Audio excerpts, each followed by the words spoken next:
Thank you, panel. We do have some questions for you.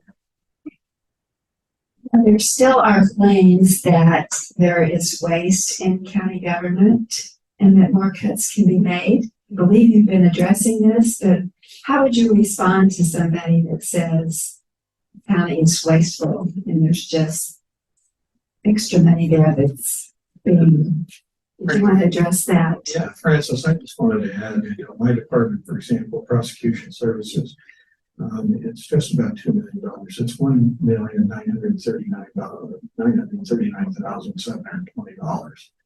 Of that, $1,785,715 is personnel costs.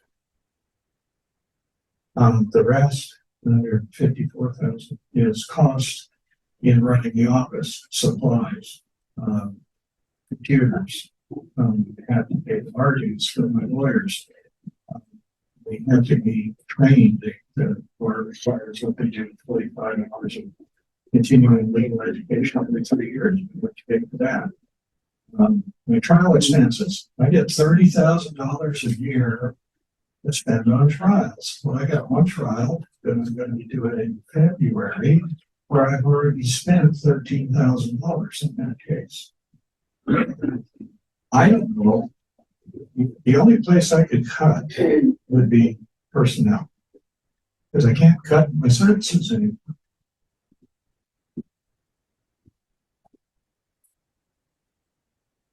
Let's hear about what services are mandated in law enforcement. Have services been lost because they were not mandated? And if so, which services? I'm not sure about the loss part. For the sheriff's office, actually, statute only mandates 3 services: the jail, search and rescue, and civil services, something that's criminals, etc. So patrol is not actually a mandated service. We could technically, the commissioners would say we're not funding any patrol services for the sheriff's office. So that 52% of the population, that 1,620 square miles would have no patrol. That's obviously not ideal by any means. That's what's mandated as far as the sheriff is concerned. Prosecution-wise, you're only mandated to have an elected district attorney. And it's kind of weird, I didn't talk about this, but the elected district attorney actually is a state official. So my salary and my benefits are paid for by the state. There is no mandate that I have any assistants or deputy DAs. There's no mandate that I have secretaries either. So by the graces of the county that I'm allowed, because if I'm to have a deputy DA or 7 deputy DAs and my support staff necessary to support that function, it's got to come from the county because it's not coming from the state.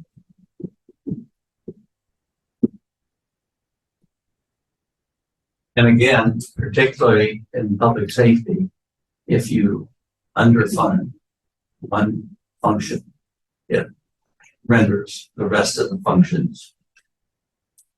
If you don't have patrol, there's no sense having district attorneys. If you don't have district attorneys, no one gets project. So we have to keep it in balance, and it has to be adequately manned to meet the need of the county. And I'll tell you this, it's not right now. It could get worse if we don't get additional funding. I think an obvious question to ask, will find some other place to cut. Right, you covered that a while ago. We have functions like voting. We have to have voting. We have functions like property assessment. We have to have property assessment. Tax collection. We don't collect taxes just for the county. We collect taxes for every governmental organization, every local governmental organization. We collect it and distribute it to them. For the schools, we don't have a tax collecting system. The schools don't work. The fire departments don't work, the court doesn't work, some of the hospitals are taxed when they don't work. They depend on the county. We have no, and that the person that does that is a one-person show. We can't cut that person. None of the other taxing districts would have any money if we did. That's where we are with personnel. That's what happens when you cut from 550 down to 350. They're barely getting by with no deaths.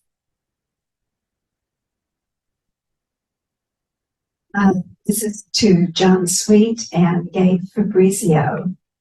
Talk about how we will fund the jail to help curtail crime in the county.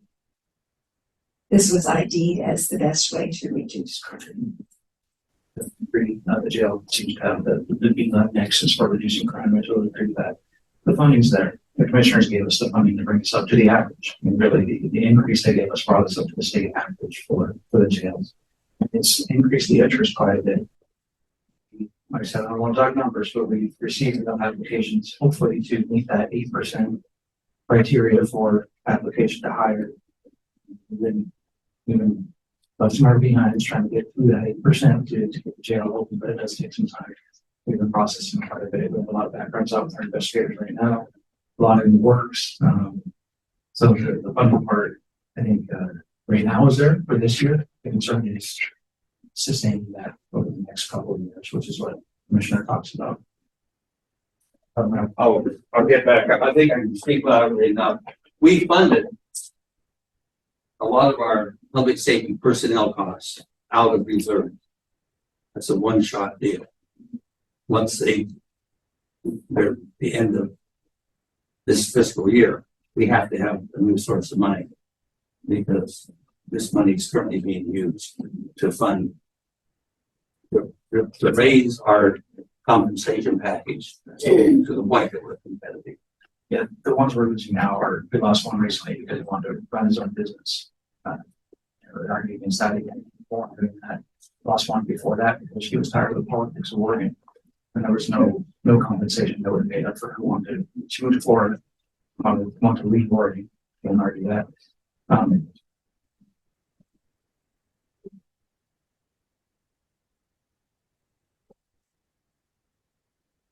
It's the compensation's there right now. The money's there. We're just trying to think. Oh, that's the point I was going to make. I'm sorry. So one thing we do got to make clear though, as we go forward, when we're talking about this levy, when we're talking about alternative means of funding, when we're talking about funding for the years to come, we're talking about funding 298 beds. The levy that we failed in last year was to fund it 250 beds. So open another pot, open the third pot. Right now, we're trying to survive, trying to live with two pods. We're at one pod right now. We have people that we need to go to two pods. At what point do we invest in mental health services, homeless shelters and housing first, and other social services instead of just putting people in jail? That's one of the biggest challenges we have in my office right now. It's dealing with the mentally ill. And the solution to this, unfortunately, is not something we locally can do. This has got to be a solution on the state level, because here's the problem we face with. The vast majority of the people that I deal with every day doing what I call family or quality of life crimes. These are the people that are doing trespassings, the disorderly conducts, and like that. People that are standing in the street. We charge them with a crime. Then what happens is, because of their mental illness, if they are not able to aid and assist in their defense, the prosecution is suspended. Now, what's supposed to happen when somebody is on the aid and assist? It used to be that regardless of what the crime is, if you were not able to aid and assist, we would be able to send you to the state hospital so you can get treatment to address your mental illness. Well, when they rebuilt the hospital, They built it with fewer beds. And so now what we're faced with is that there's a federal court order out there right now that says anybody that is found to be unable to aid and assist, who is charged with a misdemeanor property, such as theft in the second degree, theft in the third degree, trespass 1 and 2, disorderly conduct, I cannot send them to the hospital. They cannot go. And so the legislature created a program called Community Restoration. And the idea was, and the idea, I think, at the time, that's merit to it, which was, well, we don't want to send them to the hospital, but let's treat them on the local level. Let's give them services. Let's see if we can get them housing. Let's see if we can get them treatment, medication, food, whatever. Well, the problem is that there's no, we've got the carrot. Hey, let's come in and do this.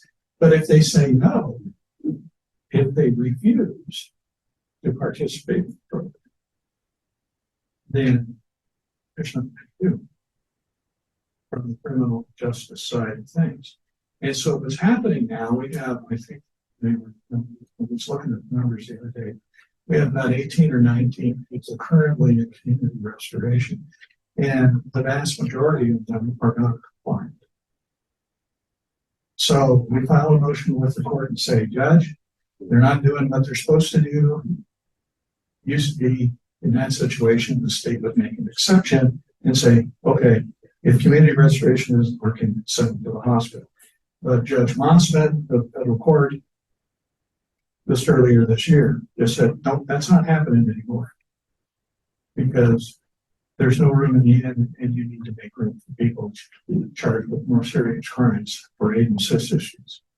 Now I've got one person accused of 4 murders and sitting in the hospital right now on aid and assist issues, and I'm worried sick because Judge Monsman, we used to hold him for up to 3 years, Judge Monsman cut it to 1 year. And if he's not ready to go in a year, what am I going to do with him? Guy is accused of 4 murders. This is creating an issue, but it's on the state level. I mean, they can give us all this money, which frankly they haven't done, at least the amount of money they probably use. But if we can't come up with a reason for some sort of a stick, I hate to use the word stick, penalty or whatever, if they won't comply, there's not much I can do anymore. So, that's part of the problem we have right now. Are these people willing to participate? And the people I'm dealing with, the majority of them do not. I add to that. I'd like to add to that a little bit. Despite the problems that Paul described, which are real and serious, we do have a lot of beds rented here in the county for people that have mental issues and health issues. And I think Community Corrections has beds rented at the THG house. Is there another? Correct. That's under the bigger first step. Under bigger first step. Public health and mental health. I don't know how many rooms, but it's probably well over 100 rooms that they have rented for people that are suffering mental issues largely, and they have counseling available to them there. So they're not turned out on the streets. I know you see a lot of people on the streets, but there are a lot of people that the county is providing rooms for, or if we're not providing rooms directly for them, we're providing another organization money to provide them rooms. I should know that number, and I'd asked for it, and I probably did give that, but I forget it. But it's comfortably well over 100 rooms that we keep available year round. Pardon me.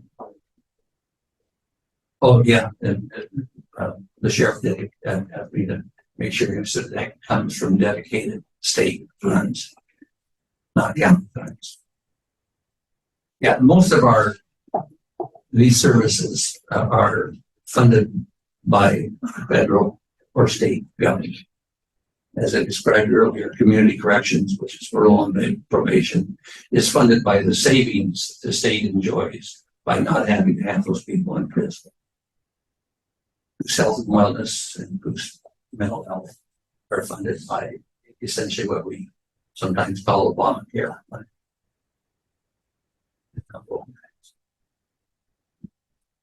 I think this question relates to what you were just talking about, so you may want to add something to that.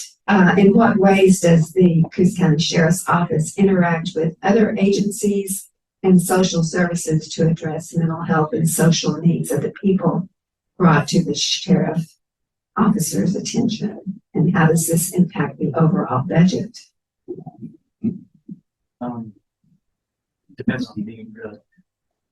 Probably the easiest answer or the best answer would be that we have contact information or contacts in each potential need that we have. Thank you, sorry. I'll say it depends on the need. We have contacts for whatever situation we encounter. But mostly what we encounter is people in a mental health crisis. And we work really closely with Health and Wellness, specifically the MRG Global Response Team. They come out. If we need them, they'll come out. They choose the scene to work with or interact with the person in a mental health crisis, give them help if they can. So, directors hold on to a very hospital, holding some help there. DHS, adult type of services, depending on what service is needed. We don't, like I said, we have 2 or 3 people on for the whole county, so we don't really have a whole lot of time to take them places, but we have a lot of referral assets. If you will, our disposal. I answer that. Oh, Well, one thing I was going to add, I was talking about people that are trying to prosecute, that they're so mentally ill, they're unable to assist their defense lawyers and defense. We still have mentally ill people that we deal with that perhaps are not, perhaps are able to proceed in the court system. If they're able to proceed in the court system, we do have things. We started in the days. This was a mental health court, which is where we can send people that are accused of a crime. We get them in the mental health court. And what we want to do with them there is their own, in essence, probation. It's run kind of like a drug court. They have a counselor. We work with them to get housing, a job. We work with them to get their medication they need, the treatment therapy they need. And if they go through and complete everything, we dismiss the case. Okay. The goal is to get them back on a stage where they can be productive members of society. And we try to use that court as much as we can. The frustration I do, these people that we can't even get to mental health court because they're so mentally ill that they sometimes don't even know what the plan is on. And those are the ones that we have problems with, that I get complaints about the most. Why aren't you prosecuting these people? Why aren't you putting them in jail? Well, a mentally ill person shouldn't go either. And what's been happening is in some respects, we've been shoehorning some of these severely mentally ill people into the criminal justice system when they should be really in the mental health system. And we're trying to do our best with these folks, but again, there's some challenges there. Can I add to that a bit? There is a service that we have that I think is a really good service, and that's through Coos Health and Wellness. They have a group of people who are on duty 24/7. They're on call, and if any control person, whether it be the county or the state or one of the cities, is having an issue with someone who is having a mental problem, then they can pick up one of these counselors and have him or her help calm the person down. So it's not a law enforcement person, a uniformed deputy or a policeman trying to get the person calmed down. Sometimes that even excites them more. So it is a service, and I don't know how many people we have doing that. You might know better than I, who were around that. I don't know, that's since your time. It's a good service, and it's quite a few people involved in it. to providing that service 24/7. I want to emphasize one thing that was said very quietly, and that's the number of patrol people, patrol deputies we have on duty at any one time in the county. The number is 2, once in a while 3. So 2 people, most nights, most days, most weekends, covering that's from Langs to almost Newport, the ocean, and halfway to Rosedale. It's a lot of territory to cover 2 people. Unfortunately, the cities and the state also had patrol. So that, although it's critical, I don't, in my view, it's not as critical as getting our jail up to snuff, getting our DA staff fully manned.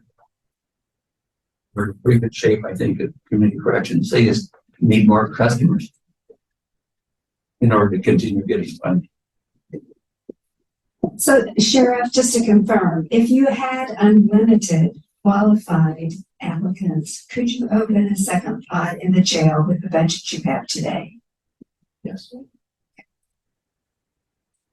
Here's another question. Are people held in the jail because there is no public defender to represent them?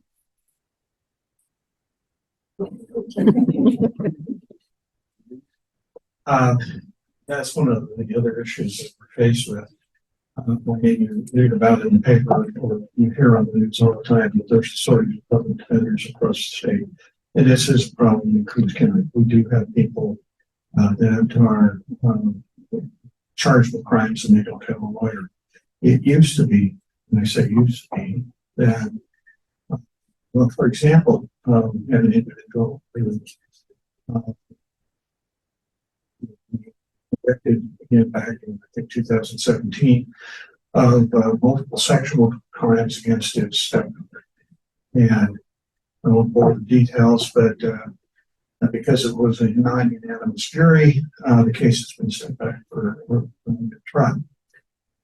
He came in to the jail in February. He had requested a lawyer. OPDS, the Oregon Public Defense Services, was charged with finding a lawyer. We went 2 weeks and he's being held in jail because of the serious nature of the charges. The security decided $500,000. The first lawyer showed up. He talked with this lawyer and he said, "No, I don't like this guy. I don't want him." And early OPDS thought that was a good enough reason, so then they started looking for a third lawyer or a second lawyer. And he talked to this lawyer, and the lawyer, and again, initially was a problem. He didn't like him, and I don't want this guy. And OPDS really let him off. And so then we get a third lawyer, and he takes the case. He has it for like 3 months. We're set for trial in December, and he convinced the court that this guy wasn't good enough, and the court let him off. We went 4 weeks without a lawyer for him because OPDS couldn't find him anybody. He's sitting in jail. All right, got him a lawyer finally. Guess what's going on right now? He wants to get rid of that lawyer. The fifth lawyer has been on the case. Okay. That's the type of thing we're faced with. We do have people there, but here's the problem. The federal courts, again, one of our Oregon state courts, there's a judge in the federal courts that has issued an order.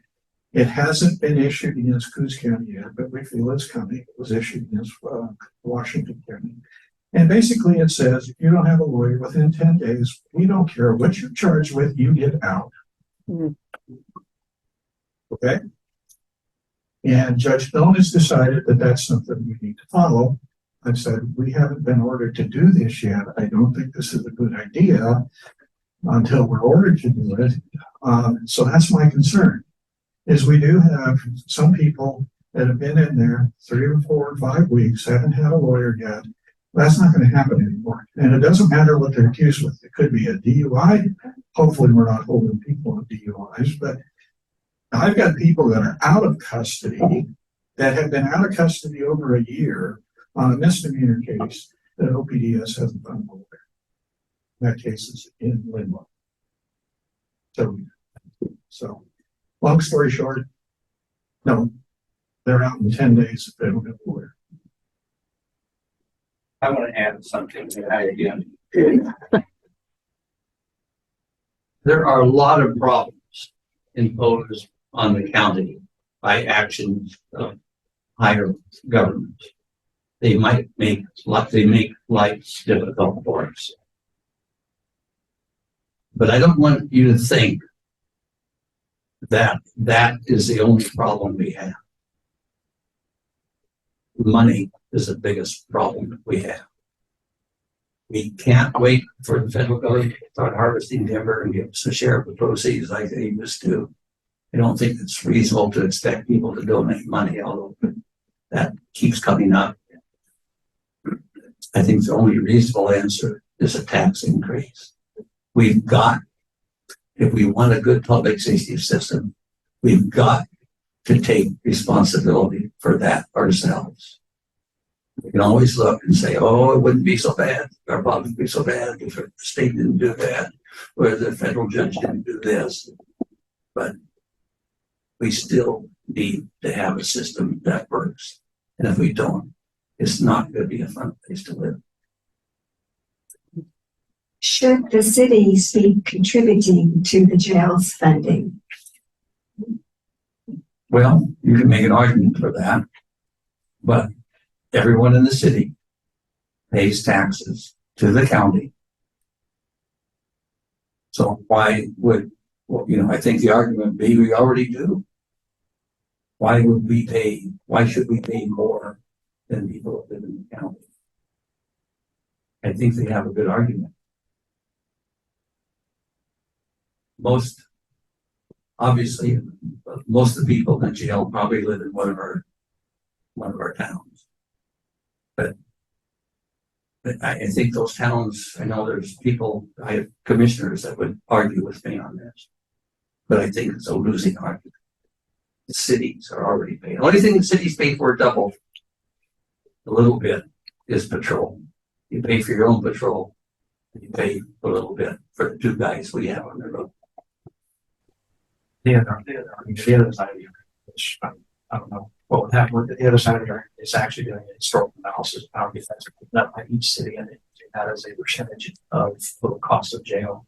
And going from there, that could be the other side of the coin, but Commissioner Wright, that is understood to be part of the taxes. I think we are at the end of our time. I do have a question. What can we do to help?